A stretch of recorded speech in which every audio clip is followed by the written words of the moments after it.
"Sir, I'm sorry, no ticket, no entry." Those words stopped Thomas Howard, a veteran, a father at the Grand Hall's door. He had driven through rain and pain, determined to see his son take the stage. Rules said he didn't belong, but then, a single voice, steady and commanding, spoke up from the past. What happened next silenced the whole room. Stay with us. This is a story of quiet dignity, hidden heroism, and a door opened by courage, not a ticket. Welcome to Graceful Valor Stories, where tales of compassion and kindness are told. Let's uncover what really happened. The morning sun rose gently over the capital city, painting the streets in soft gold and warm light. Spring had arrived, and with it came a quiet sense of renewal, a gentle promise that today would be something more. Along the main avenue, flags waved softly in the breeze, catching hints of blue sky in their folds. Inside the Grand Hall, preparations hummed beneath crystal chandeliers and velvet ropes. The National Commendation ceremony was the crown jewel of the year, an event that drew families.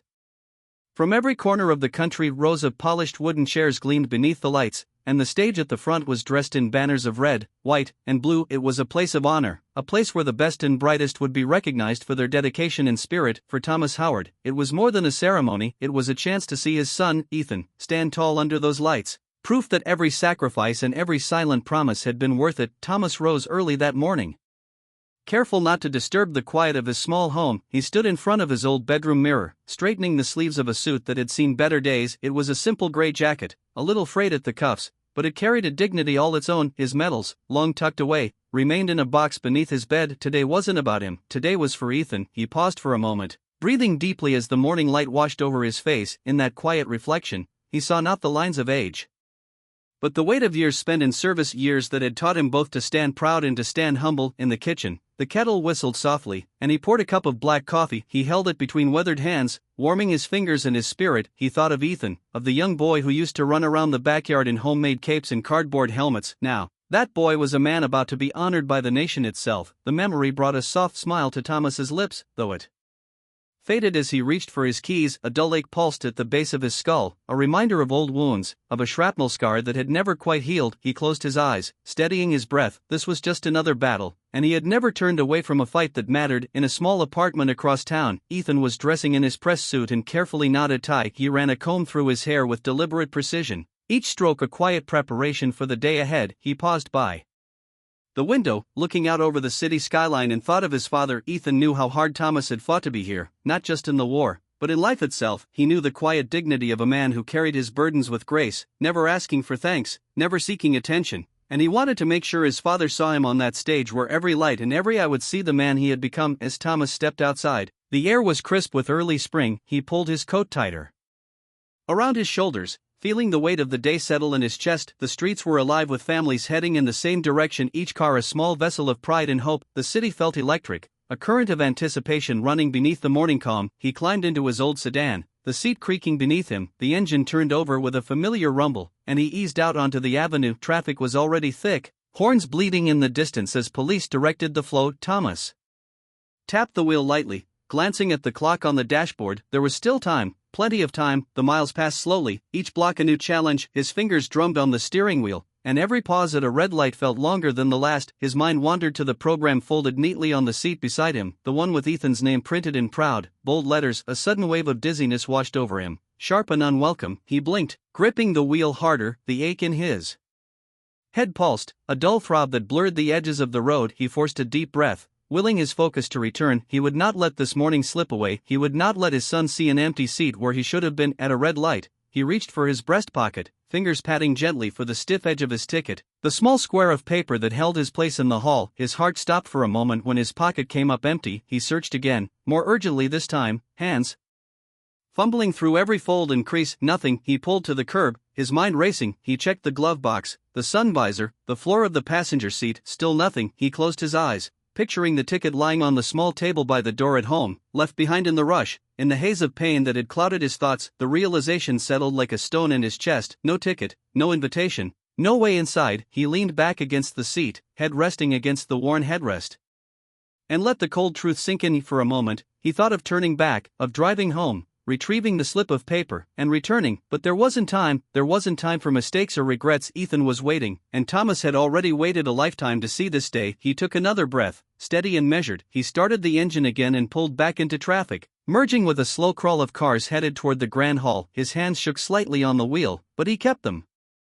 Steady, 1 mile at a time, one breath at a time. As the building rose in the distance, columns of white stone and gleaming windows, Thomas felt a flicker of both awe and apprehension. He remembered the stories of men who had been turned away from places they belonged. He remembered the years he had spent fighting for the right to stand where others said he could not. He told himself this was different. This was his son, and nothing, no lost ticket, no closed door would keep him from seeing Ethan take his place in the world. He drove on past lines of waiting cars and families bustling with excitement, past the whispers of "I hope he sees me" and the quiet prayers of fathers who held their pride in silence. When he finally pulled up to the front of the hall, the marble steps gleamed in the bright morning light. He stepped out slowly, legs stiff from the drive, and paused for a moment to gather himself. The voices of ushers and security guards echoed in the air, mingling with the distant strains of music from inside. Thomas straightened his shoulders, brushed a hand over the lapel of his jacket, and took his first step toward the entrance. He had no ticket in his pocket, but he carried something else, something no paper could prove and no policy could deny. He carried the weight of every promise he had ever made,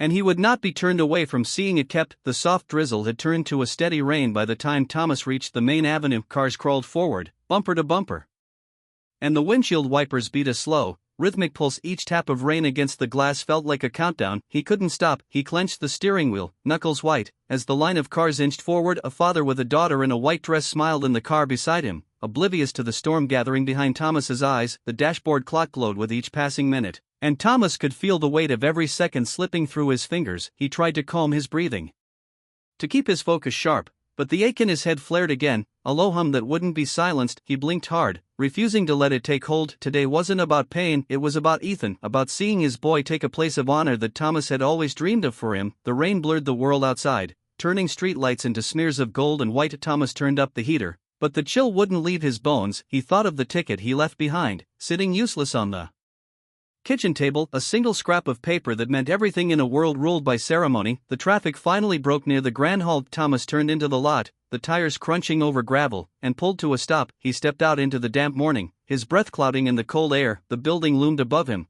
columns of white stone lit by spotlights, banners flapping in the breeze like quiet applause. Thomas took a moment. Standing beneath the arch of the entrance, he felt small against the grandeur of it all. A man in a worn suit, carrying nothing but hope in his heart. He brushed a hand over his brow, feeling the scar beneath his hairline throb in the cold inside. The echoes of an orchestra tuning drifted through the doors. Laughter and polite conversation wove around him, families greeting one another with careful smiles. Thomas approached the main entrance, shoulders squared, determined to cross the threshold. A security guard in a crisp uniform stopped him with a raised hand. "Ticket, sir," the guard said, his tone polite but firm. Thomas reached instinctively for his breast pocket before remembering the empty space there. He looked into the guard's eyes and saw only duty staring back. "I left it at home," Thomas said, his voice calm but tight. "My son, Ethan Howard, he's being honored today. Please, I just need to see him." The guard's expression didn't change. His eyes flickered to the lines of guests arriving behind Thomas, then back to the older man in the rain-streaked coat. "I'm sorry, sir," the guard said, "no ticket, no entry, it's policy." Thomas took a breath, trying to steady the trembling in his hands. He leaned forward slightly, lowering his voice. "I fought for this country," he said. "I've never asked for anything, but I'm asking you now. Let me see my son." The guard shifted his weight, his jaw tightening. "I'm sorry," he repeated. "I can't make exceptions." Thomas swallowed hard. He stepped back,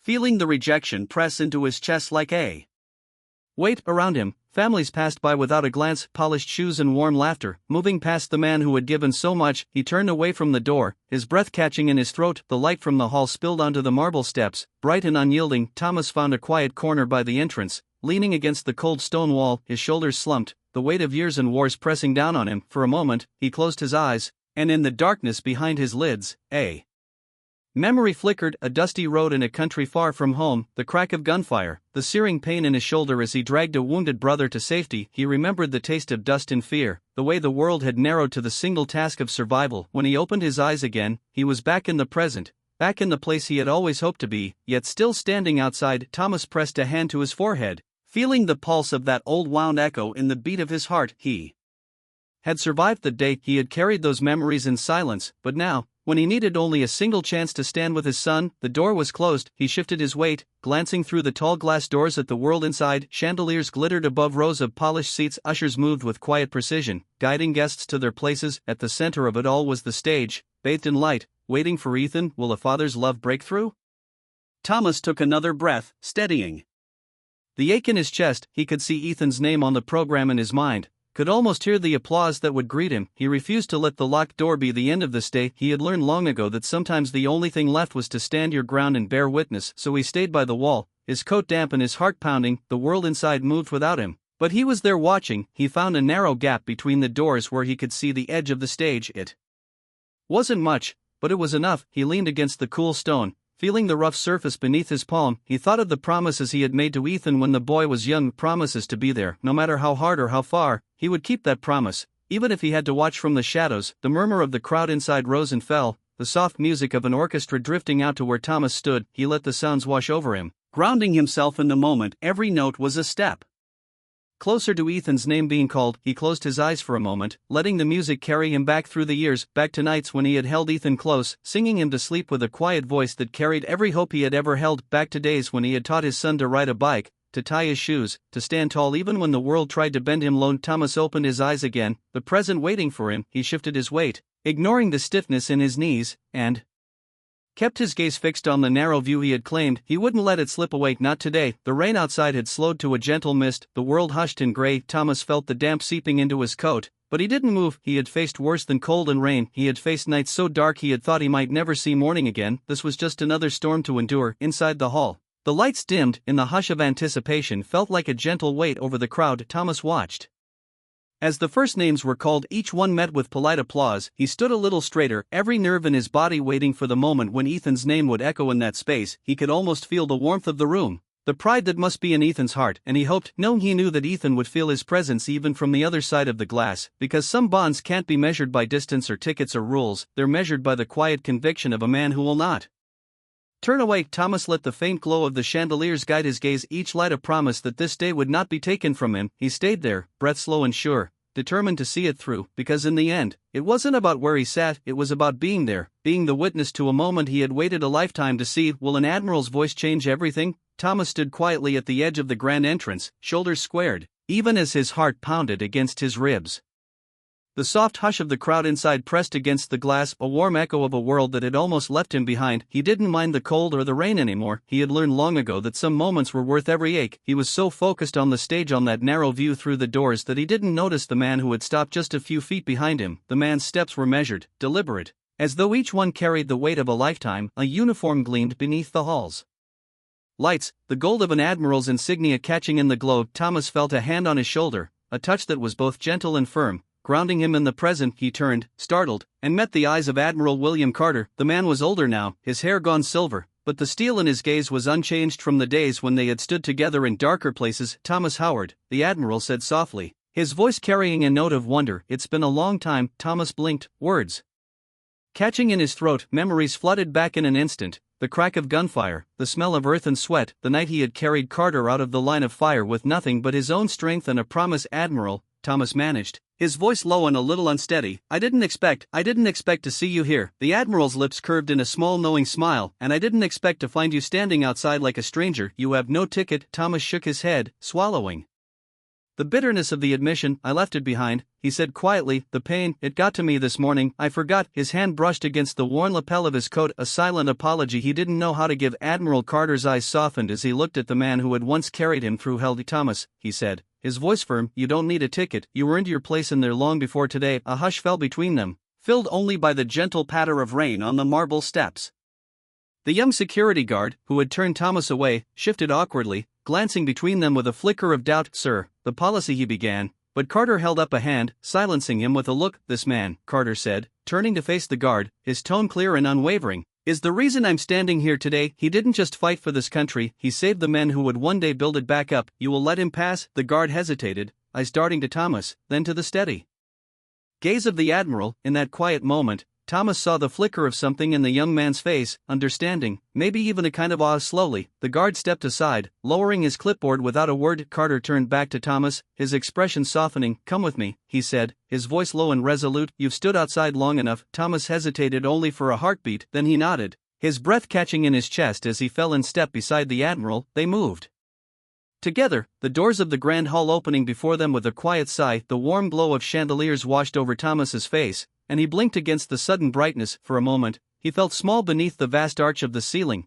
but Carter's presence at his side steadied him. Inside, The ceremony had already begun. The hall was filled with dignitaries and families, every seat occupied by someone who had come to bear witness to the promise of a new generation. The music swelled softly. As names were called, each one met with polite applause. Thomas kept his eyes on the stage, his heart thumping in time with the music. He could see Ethan standing among the others, waiting for his name to be spoken. The young man looked calm, his posture straight, but Thomas knew his son's heart better than anyone. He knew the pride there, the quiet determination that had carried Ethan forward through every challenge. They reached the edge of the seating area, and Carter gestured to the front row. The place of honor Thomas had once thought forever out of reach. "This is your seat," the Admiral said quietly. Thomas hesitated, the words almost too much to take in, but before he could protest, Carter laid a hand on his shoulder. "Firm and gentle, you've carried enough for a lifetime," he said. "Let yourself be seen." Thomas nodded slowly, feeling the weight of those words settle into his chest. He moved forward, each step careful and measured, as though the world itself was holding its breath. The carpet beneath his feet was soft, the air filled with the murmur of voices and the gentle hum of anticipation. He didn't see the curious glances that followed him as he took his place in the front row. He didn't hear the whispered questions or the rustle of programs. His eyes were fixed on the stage where Ethan stood with his head held high. And then the moment came. The announcer stepped to the microphone, his voice warm and clear. "Ethan Howard," he said, and the name echoed through the hall like a quiet blessing. Thomas watched as his son stepped forward, the light catching the fine lines of his face, the determination in his eyes. Ethan took the small medal in his hands, his fingers closing around it with quiet reverence. He turned, ready to bow his head and accept the applause, but something in his gaze shifted. He lifted his eyes and saw his father standing there, not in the shadows, but in the place of honor. For a moment, the world seemed to hold still. Ethan's breath caught in his chest, and he took a single step back from the podium. The applause faltered, the murmur of the crowd fading into a hush that was almost holy. Slowly, Ethan descended the steps of the stage, the medal still in his hand. His footsteps were deliberate, measured. As he crossed the floor to where Thomas sat, the young man's eyes shone with something that no stage light could match. He stopped in front of Thomas and reached out, his voice low and unwavering. "Dad," he said, and the word was both a question and a promise. Thomas looked up, his breath shaking in his chest. "Today is about you," Ethan said, his voice carrying to the far corners of the hall. "If there's anyone who deserves a seat, this honor, it's you." The silence that followed was the kind that comes before something true, and then a single pair of hands began to clap, slow and deliberate, the sound echoing like a heartbeat in the vast hall. Others joined in, the applause swelling until it filled the room. Thomas felt his eyes sting with tears he hadn't let himself shed. He rose slowly, taking his son's hand in his own, the weight of the moment pressing against his ribs like something both heavy and holy. The two men stood together, father and son, no longer separated by doors or tickets or rules. The applause rose higher, a wave of sound that washed over them and made the chandeliers above them tremble. Thomas closed his eyes for a breath, letting it wash over him, letting it remind him that some things cannot be denied. Not courage, not love, not the quiet dignity of a man who had never stopped believing in what mattered most. Ethan's hand was steady as he guided his father to the front row, the applause still echoing like a river of gratitude through the hall. Thomas's steps were slow but sure, every movement carrying a quiet weight that no one could miss. Around them, the faces of strangers turned soft, eyes filled with a respect that needed no words. They reached the seat, the one that had been reserved for someone else, someone with a name on a list and a ticket in hand. But today, no one asked to see the ticket. The world had shifted in the space of a single breath, and now it made room for the man who had carried his duty long before any program was printed. Thomas sank into the seat with a careful breath, feeling the plush cushion beneath him, the warmth of a place that finally felt like it belonged to him. His hands trembled slightly in his lap, the weight of years pressing gently into the fabric of his coat, but his gaze was steady, his shoulders squared with the quiet dignity of a man who had never asked for anything but a chance to stand by his son. The orchestra resumed softly, strings humming a gentle melody that seemed to wrap around the silence like a promise. Ethan stepped back onto the stage, his steps no longer the measured pace of someone who had something to prove. He carried himself with the quiet strength of a man who had just learned what it meant to honor those who came before him. At the podium, Ethan paused, the bright lights glowed around him, but his voice was calm and even. "I came here today ready to accept an honor," he said, his words carrying to every corner of the hall. "But I've learned that the real honor has been beside me my whole life." There was a hush, the kind that settles deep in the chest and holds every breath. Ethan looked down at his father, eyes bright and unashamed. "This man," he said, "taught me that dignity isn't something you wear on a medal or a plaque, it's in the way you show up for the people you love, the way you keep standing, even when the world tries to tell you to sit down." Thomas didn't look away, his eyes were wet, but he didn't wipe the tears. He let them be a testament to the weight of the moment, to the simple truth that some victories aren't measured in applause,